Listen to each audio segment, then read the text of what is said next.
Se ele chega atrasado, o cortejo fúnebre já tinha passado.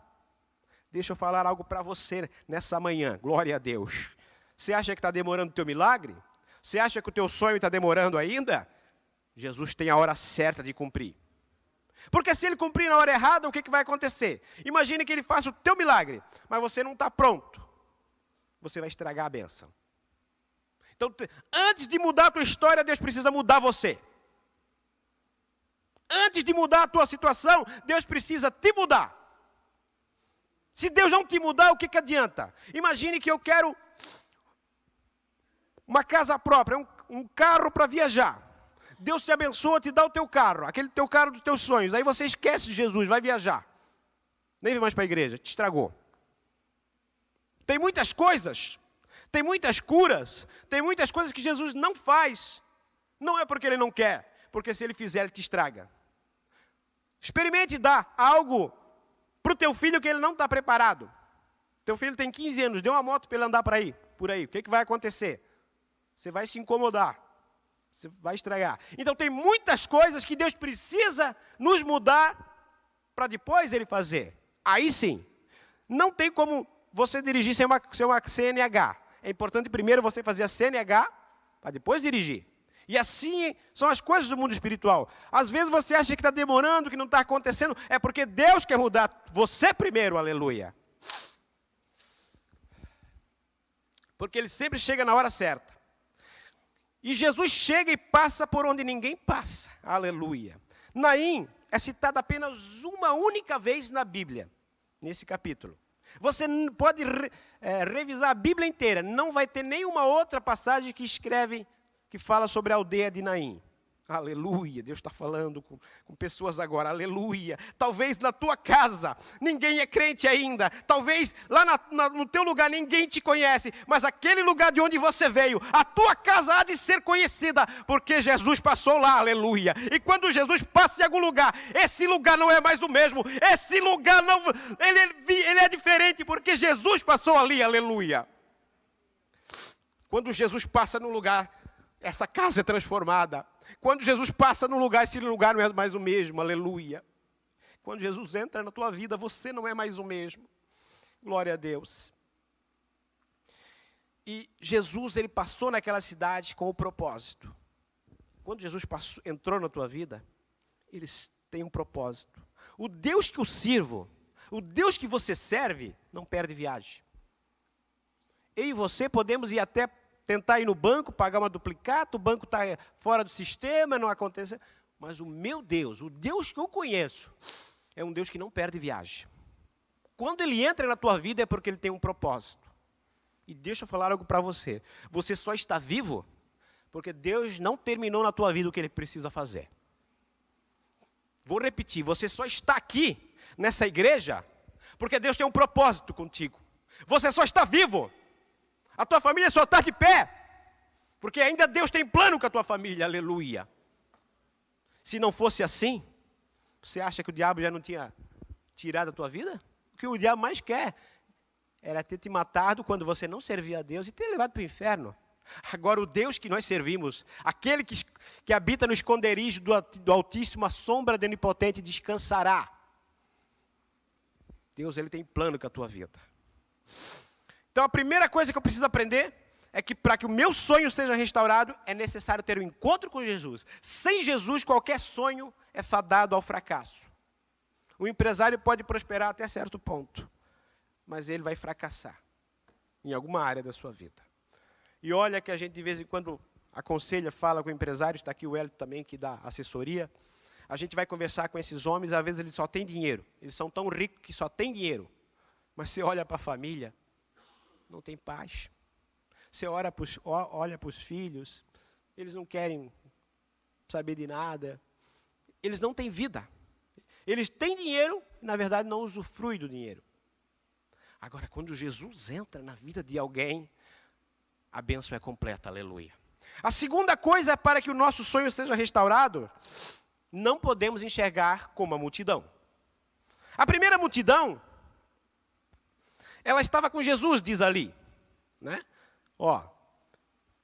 Ainda no versículo 11 diz, aconteceu que ele indo à cidade chamada Naim, e com ele muitos dos seus discípulos e uma grande multidão. Aqui tem um monte de gente seguindo Jesus, inclusive os discípulos. Então a gente não pode, para que nossos sonhos sejam restaurados, nós não podemos enxergar como enxerga a multidão, como enxerga a maioria. Porque Deus não trabalha com maioria, eu já falei isso aqui. Deus trabalha com a sua palavra. Deus não trabalha com a maioria, Deus trabalha com a sua palavra. Quem trabalha com estatística é o IBGE, são os órgãos de pesquisa, mas Deus trabalha com a sua palavra, aleluia. A sua palavra é a verdade, a sua palavra ela santifica, ela limpa, ela transforma, ela reforma, ela abençoa, ela tira uma pessoa do inferno e coloca no céu. A palavra de Deus, ela revela, ela esconde, a palavra de Deus muda, transforma, a palavra ensina, a palavra guia, a palavra é sabedoria. A palavra de Deus, ela é nosso alimento, ela é suprimento, é mantimento. A palavra de Deus, ela é escudo, ela é flecha, ela é broquel, ela é espada, aleluia. Ela ataca, ela contra-ataca, ela defende. A palavra de Deus é a verdade, aleluia, na tua vida. E quando você está com a palavra, você é mais em Cristo Jesus. Glória a Deus. Então a primeira multidão, ela apenas seguia Jesus e queria ver os milagres. Deixa eu falar algo para a igreja. Igreja, os milagres são consequências. Quem anda com Jesus vai ver milagre. Mas nós não podemos vir à igreja só para ver milagre. Ontem nós ministrávamos lá para os casais, fizemos um seminário de casais, lá na chácara do Otto da Evelise, e falávamos ao pessoal, Lázaro, talvez humanamente, foi o maior milagre, 4 dias morto, e ele ressuscita. Mas o maior milagre, do ponto de vista de Deus, é o milagre da salvação. Sabe qual é o nome? Você quer saber se uma igreja está produzindo milagre? Se uma igreja está na direção de Deus, é quando vidas se entregam verdadeiramente a Cristo. Porque Lázaro ressuscitou e depois o que aconteceu? Morreu de novo. Agora aquele que nasce em Cristo Jesus e permanece, ele tem vida eterna. Ele nunca morre, porque ele vai viver eternamente com o nosso Senhor Jesus Cristo, aleluia. Glória a Deus. Então, se nós enxergarmos como a maioria às vezes vem na igreja, você pode perceber. Por favor, não me entenda mal. Mas qual é o nosso maior número de pessoas na quarta-feira? Por causa de campanha. Eu não estou dizendo, é bênção. E realmente é uma maneira de Deus trabalhar a nossa fé. Mas a maioria vem para receber milagre. Agora, quando você diz assim, eu quero Deus. E você ouviu o louvor, como nós adoramos. Penso eu que nem precisaria de palavra, do jeito que estava o louvor aqui, glória a Deus. A bênção, a unção. E quando você se entrega para Deus, não tem como Deus não fazer o milagre. Então, às vezes, nós viemos com propósito diferente. A primeira multidão só queria ver milagre. Geralmente são aqueles simpatizantes, aqueles seguidores, a turma do oba-oba. Poxa, Deus está curando, Deus está abençoando, Deus está fazendo isso, que legal, que bênção, eu vou lá ver. Ah, vai vir aquele pregador de cura, vai vir aquele pregador de milagre, eu vou lá. É a turma do oba-oba. A segunda multidão, estavam todos tristes, vinha acompanhando o cortejo fúnebre. Achavam que Deus até fosse injusto com aquela mulher, e talvez que ela teria feito as grandes coisas erradas para sofrer aquele castigo. Eles não conheciam de fato quem era Jesus. Estavam desanimados, conformados com a tragédia. Então a segunda multidão era uma multidão que estava triste. Estavam de cabeça baixa, estavam solidários até com aquela viúva. E também tinha os discípulos que andavam com Jesus, mas ainda não o conheciam de verdade. Eles eram sinceros diante de Deus, mas ainda não tinham conhecido o verdadeiro propósito que Jesus viera. Eles pensavam que Jesus apenas restauraria Israel como nação, como Adriano pregou no último domingo. Então eles estavam com o foco errado, eles achavam que Jesus era para ser um rei terreno, alguém que libertaria Israel das mãos dos romanos, apenas isso. Então, primeira coisa, grave isso, para que nossos sonhos sejam restaurados, encontro com Jesus. Segunda coisa que nós precisamos para que nossos sonhos sejam restaurados, não enxergar como enxerga a multidão. Terceiro passo, para que nossos sonhos sejam restaurados, é preciso olhar para Jesus. Jesus, então, chega, e diz o texto aqui, que ele olha para aquela viúva. Versículo 13 diz assim, ó, e vendo-a, deixa eu falar algo para você. Você, às vezes, pode até orar e pensar assim, Jesus, tu não estás vendo o meu problema? Não está vendo o que aconteceu comigo? Olha a situação que eu estou passando. Mas diz a palavra de Deus que Jesus viu. Viu.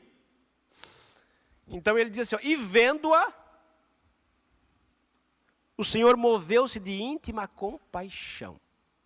Então, quando a gente olha para Jesus, o Senhor vai nos enxergar. E o interessante é que Jesus viu aquela mulher e parou para atendê-la.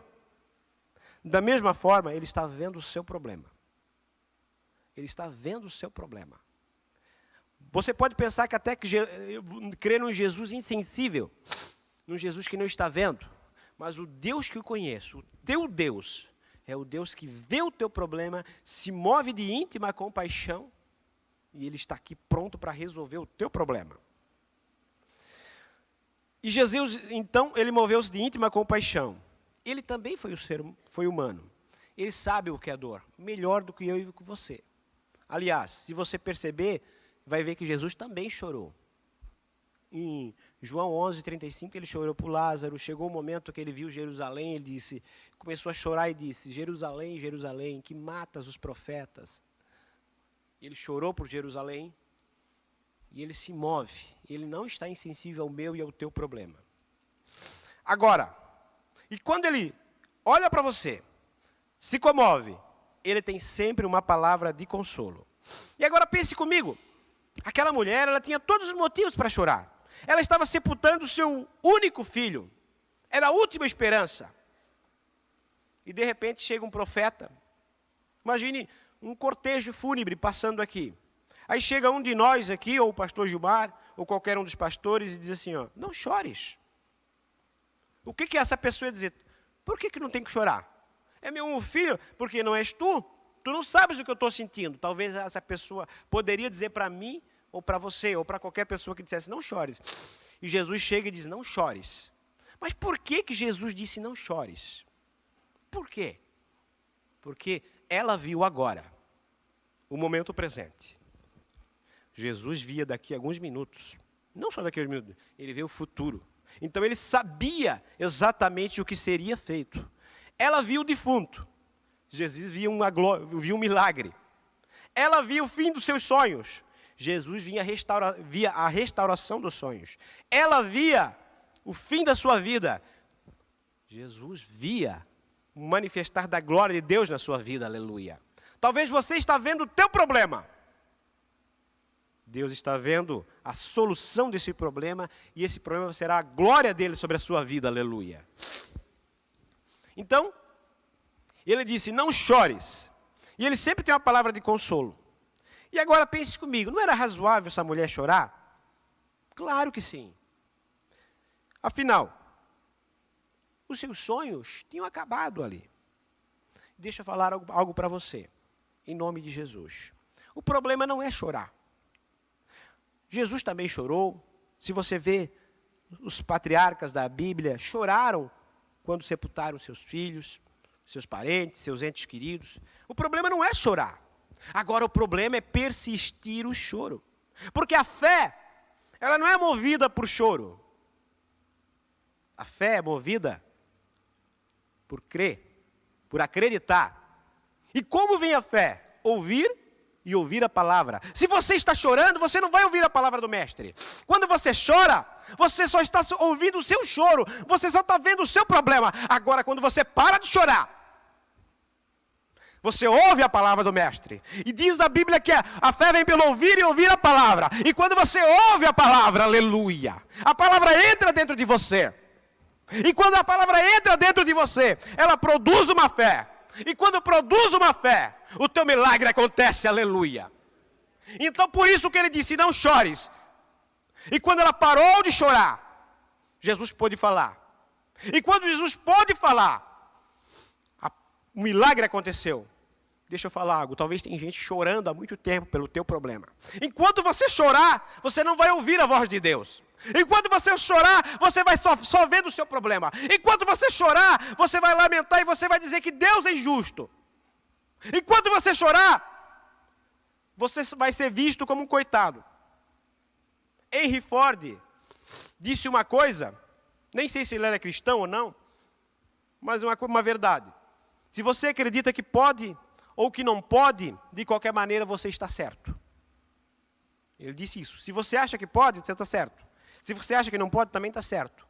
Porque aquilo que você acredita é aquilo que vai acontecer na tua vida. Aleluia. Glória a Deus. E deixa eu falar alguma coisa. O choro, ele revela duas coisas. Nossa dor e o nosso desespero. Nossa tristeza, nosso lamento. E também a nossa condição humana. Como eu falei, não é proibido chorar. Deus não se importa que você chore. Mas chega um momento que o choro tem que passar. Se o choro não passar, Deus não pode falar. Se o choro não continuar, Deus não vai falar do jeito que Ele tem que falar, aleluia. Então, você chorou, tudo bem. Deus entende, eu compreendo, filho, é natural. Mas chega um momento que o choro tem que parar, para que Deus fale e a coisa aconteça, aleluia. E fale o que quiser para falar para você, acredite na palavra de Deus. Existem duas pessoas que precisam acreditar, eu já falei isso várias vezes. Você mesmo acreditar e Deus acredita.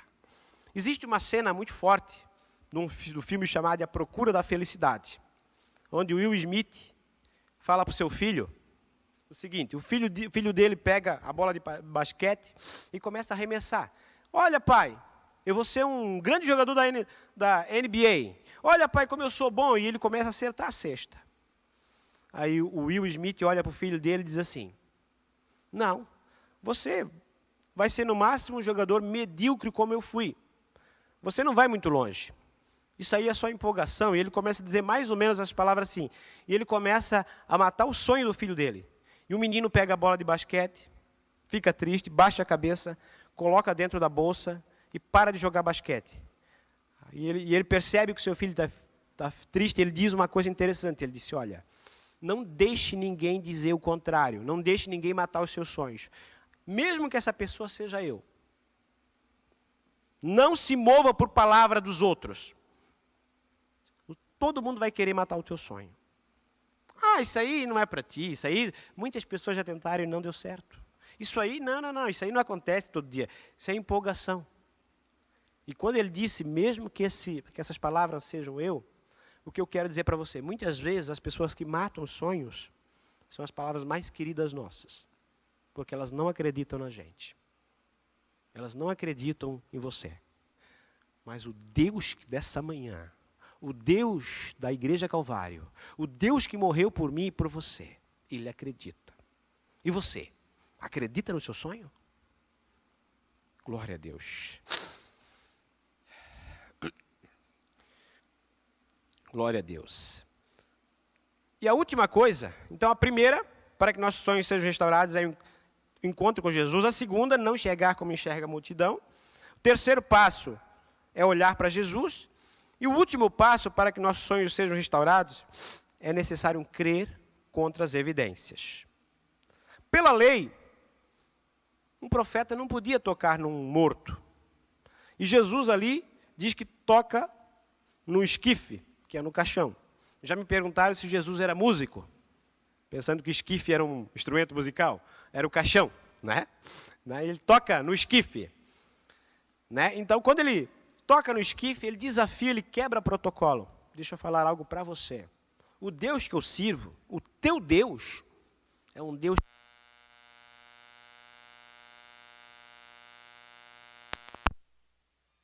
para te abençoar, aleluia. E Jesus toca no morto. E pela lei, um profeta ficava imundo se tocasse no morto. Ele faz uma coisa absurda, ao ponto de vista humano. Ele dá uma ordem ao morto. Ele disse, jovem, eu te digo, levanta-te. Deixa eu falar alguma coisa para você. Quero trazer isso para a tua vida e para a minha. E eu falo isso pela revelação do Espírito Santo. Jesus sempre falou com o morto, porque eu e você estávamos mortos para Cristo. E hoje, Deus nos vivificou pela sua palavra. Deus quis dizer para mim e para você, aleluia, você estava morto. Lembra de onde eu te tirei? Você não ouvia a minha voz, mas eu falo com mortos, porque eu falei com você. Você não cria no Evangelho. Talvez você até, ou eu, debochávamos do Evangelho. Mas quando Jesus falou, você estava morto. E a voz do Mestre vivificou aquele morto, aquele defunto. E quando Jesus fala, até o morto tem que obedecer. Aleluia. Pode ser absurda para os homens falar com o morto. Mas para Deus nunca foi absurda. Porque Ele é o Espírito vivificante. E Ele restaura os sonhos de alguém que não tinha mais nem a mínima capacidade de sonhar. Para aquela mulher, era o fim de sua história. Era uma mulher que realmente viu seus sonhos ir embora. Ela não, era pobre, não tinha recursos, porque ela morava numa aldeia pobre. Se ela fosse rica, ela moraria numa aldeia rica. Então, Naim era uma aldeia pobre, então com certeza ela é pobre, e provavelmente ela disse, e agora? Quem vai me sustentar? E agora? O que vai ser da minha vida? E agora? O que vai acontecer? Mas Jesus, Ele restaura os sonhos. Mas será que isso só aconteceu nos tempos de Jesus? Ele só restaura os sonhos antigamente? Não. O Deus que eu conheço é o Deus que ainda restaura sonhos. Está aqui uma prova viva. Houve um momento na minha vida, e eu servi a Deus, que eu não quis mais viver. Eu perdi a capacidade de sonhar. E a minha oração era, Senhor, me leva. Me leva que eu não tenho mais prazer em viver. Os meus sonhos acabaram. Eu não tenho mais vontade de viver. E Jesus fala com o morto. Eu estava morto para a vida. Só vivo fisicamente, mas morto espiritualmente. Jesus fala com o morto e continua falando. Talvez você não sente mais Deus, você se sente morto espiritualmente. Deixa eu falar algo pelo Espírito Santo de Deus, aleluia. Deus está falando contigo, te levanta. E quando eu não tinha mais capacidade de sonhar, quando para minha vida tinha terminado, o Deus dos céus e da terra, o Deus tão grande, que criou todas as coisas pelo poder da sua palavra, Ele entrou no meu quarto, e me visitou, e eu tive uma experiência com o Todo-Poderoso, e aquela graça, e aquela unção, me revestiu, e por 38 noites, eu quase nunca falo isso aqui, só em retiro eu falo, mas hoje o Espírito Santo me autorizou a falar. E por 38 noites eu tive uma visitação do Espírito Santo, aleluia. Quando eu ia dormir, eu sentia aquela glória, como se alguém me abraçando. Quando eu me acordava, a mesma glória, aleluia, ainda estava lá. Eu não tinha mais vontade de viver, mas a vida entrou em mim. Eu não tinha mais capacidade de sonhar, mas o Deus dos sonhos entrou em mim. Eu não tinha mais vontade de vir para a igreja, mas o Deus da igreja entrou em mim. Eu não queria mais trabalhar, mas o Deus que é trabalhador entrou em mim. Eu não tinha mais vontade de fazer nada, mas o Deus dos sonhos, o Deus do tudo, o Deus do impossível, Ele é Deus e continua sendo Deus. E quando Ele entra na tua vida, independente de como você está, pode estar morto, como estava aquele defunto, Ele é Deus, sempre foi. Sempre continuar sendo Deus. Quando Ele entra na tua vida, quando você prova uma fagulha, uma centelha da sua glória, você não quer mais outra coisa para a sua vida. Você não quer mais outra coisa, porque uma experiência com Deus muda toda a tua vida. Você não é mais o mesmo. Você nunca mais será o mesmo. E quando Deus toca em você, ainda que você esteja morto, ainda que você esteja sem vida, Ele é o Deus da vida. E eu quero pedir para você se colocar de pé. Eu não sei como é que você está hoje. Ou estava, como diz Adriano, porque a palavra de Deus, ela continua sendo viva. A palavra, ainda que você esteja morto, ainda que os teus sonhos parece que foram embora, ainda que você não tenha mais capacidade de sonhar, o Deus dos sonhos está aqui hoje. Eu não sei o que você tem abortado de sonhos. Talvez um dia você sonhou em ser alguma coisa. Um dia eu quero estar pregando. Um dia eu quero fazer uma faculdade. Um dia eu quero ver meu filho sendo isso ou sendo aquilo. E você abortou. Pelas circunstâncias da vida. Talvez aconteceram algumas coisas na tua vida que fizeram você parar. Mas eu quero dizer, mesmo que você está indo numa outra direção, Jesus vem te encontrar. Ele vai cruzar o teu caminho. E eu profetizo que Ele está cruzando o teu caminho hoje. E eu profetizo que hoje é o dia do teu milagre. Eu profetizo que talvez você tenha chorou até ontem. Mas é tempo de parar de chorar. É tempo de parar de chorar para ouvir a voz de Deus. Se você continuar chorando, Jesus não vai poder falar contigo. Por isso que a palavra para mim e para você é: não chores. Não chores. Levanta-te. Aquela mesma palavra para o morto. Levanta-te, jovem. Deus está dizendo para mim e para você: levanta-te. Porque quando você se levanta, então Deus pode falar com você. Enquanto você está deitado, como morto, você só vai ouvir o teu choro, ou o choro da multidão.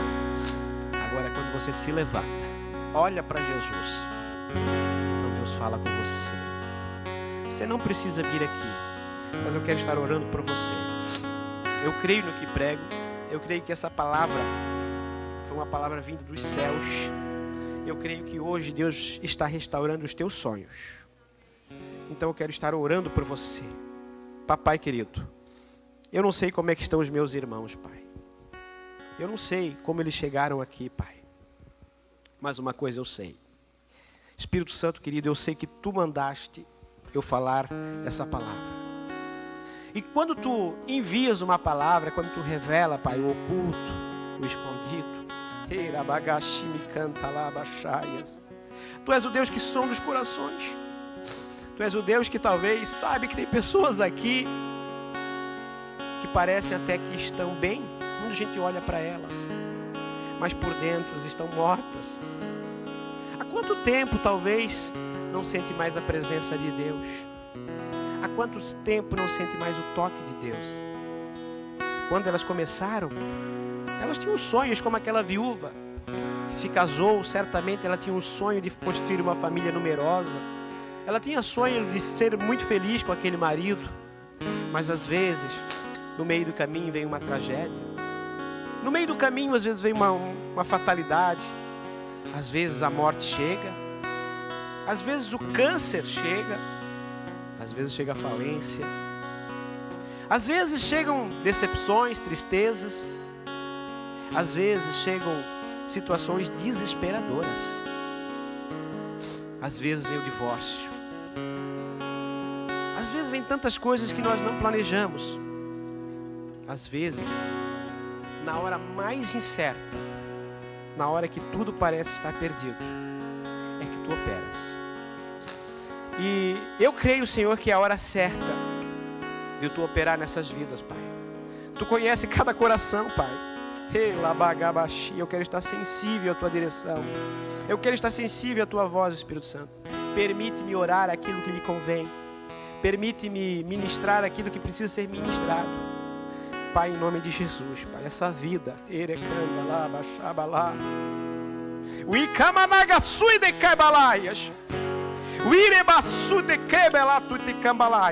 Essa vida que chegou aqui pronta para desistir, Pai.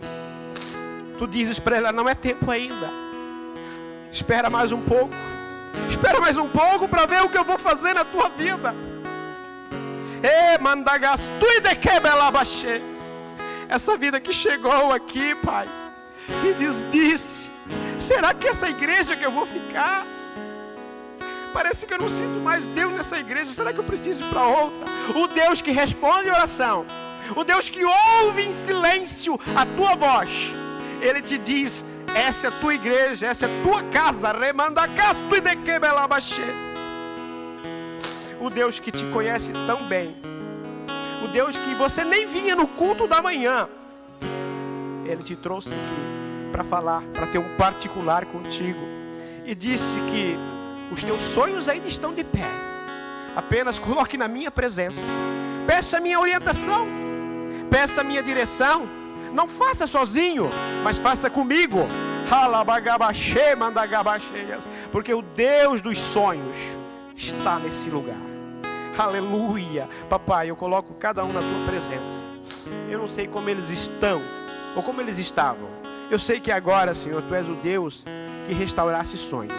Tu és o Deus que ainda fala, porque ainda há profeta em Israel, ainda há profeta na Calvário, ainda há homem de Deus em Brusque, ainda há homem que Deus usa, Pai. Ainda Tu falas à Tua igreja, Pai, de uma forma particular, de uma forma especial, Pai. Então, em nome de Jesus, Pai, eu ministro, Senhor, toda sorte de bênçãos.